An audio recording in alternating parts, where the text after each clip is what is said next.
outremernews.fr, site d'information actualisé 24 heures sur 24, 7 jours sur 7. Bonjour, je me trouve au pont de l'Alma, au niveau des bateaux-mouches, avec quelques élèves qui sont de passage ici à Paris, parce que ce sont des élèves de l'école régionale de la deuxième chance. Ils ont participé à un concours et ils étaient hier à l'Assemblée pour obtenir un prix. À ma compagnie, Monsieur Kassongo, qui accompagne ces élèves. Alors, que s'est-il passé hier à Paris, à l'Assemblée nationale, avec ces élèves et dites-nous le prix qu'ils ont obtenu? Alors en fait, ces stagiaires ont participé à un concours sur la vie citoyenne qui était organisé par le réseau national des écoles de la deuxième chance.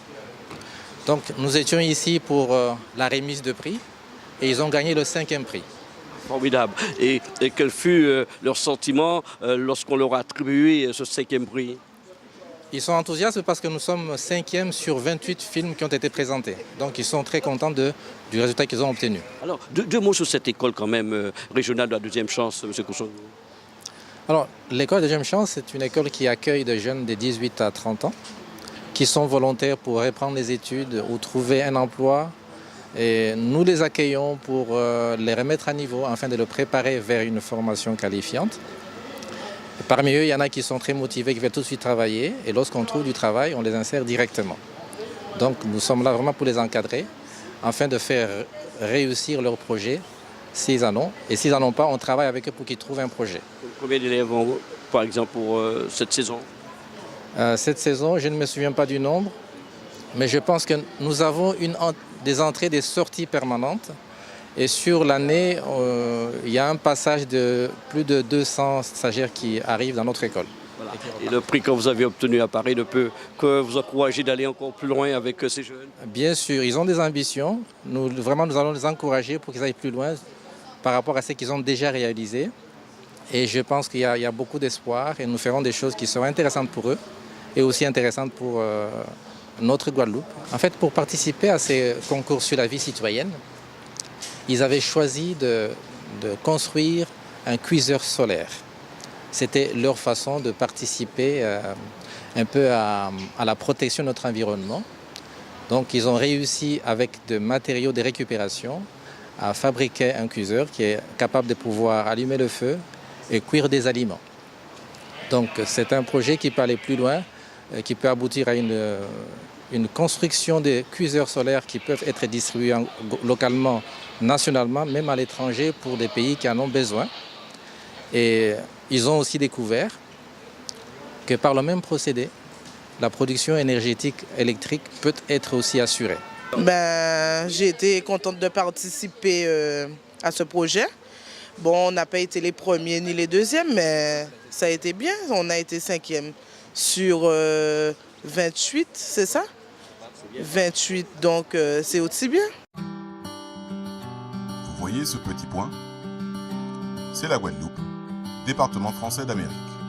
Si vous regardez plus près, encore plus près, c'est notre école.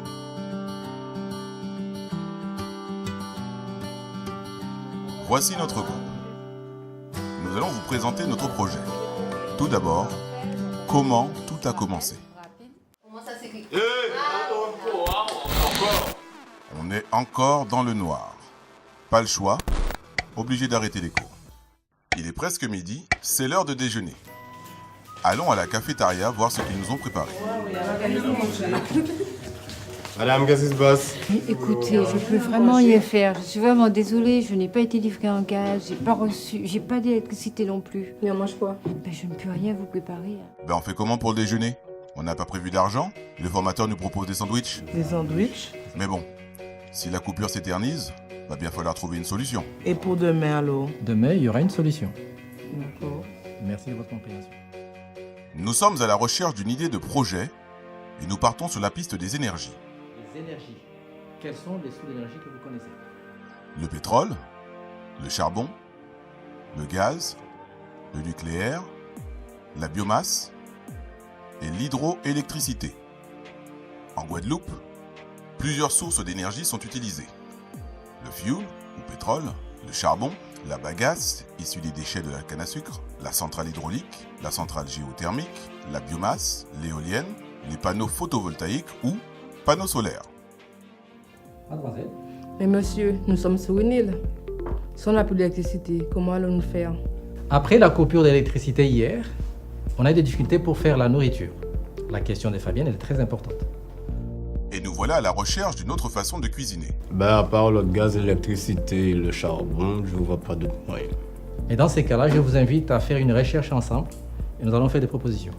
C'est là que nous avons trouvé notre idée. Notre choix est fait. Notre projet sera la construction d'un cuiseur solaire avec des matériaux recyclés. C'est parti!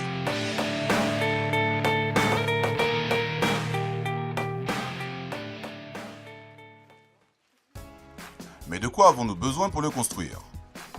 Du scotch, des éponges, de l'eau, du savon liquide, une parabole, règles, équerre, ciseaux et un rouleau d'aluminium miroir adhésif.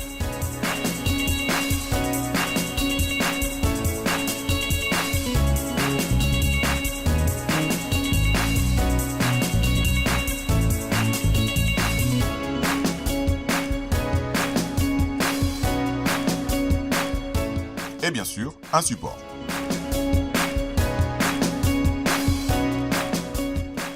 C'est terminé. Et quelques tests s'imposent. Alors, allons-nous trouver ce fameux point chaud pour que la feuille puisse s'enflammer? Regardez, ça brûle! Mission accomplie.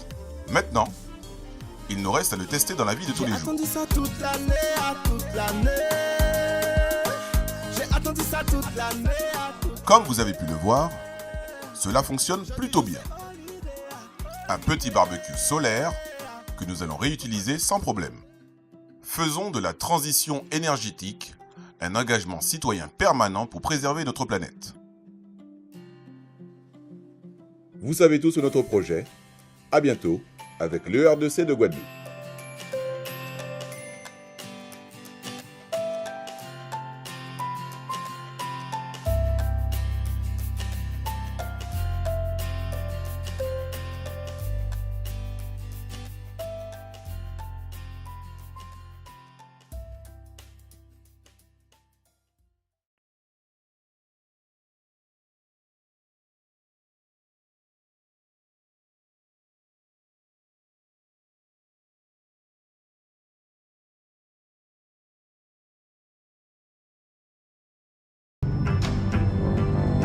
Toute l'actualité des régions d'outre-mer et des ultramarins de l'Hexagone sur outremernews.fr.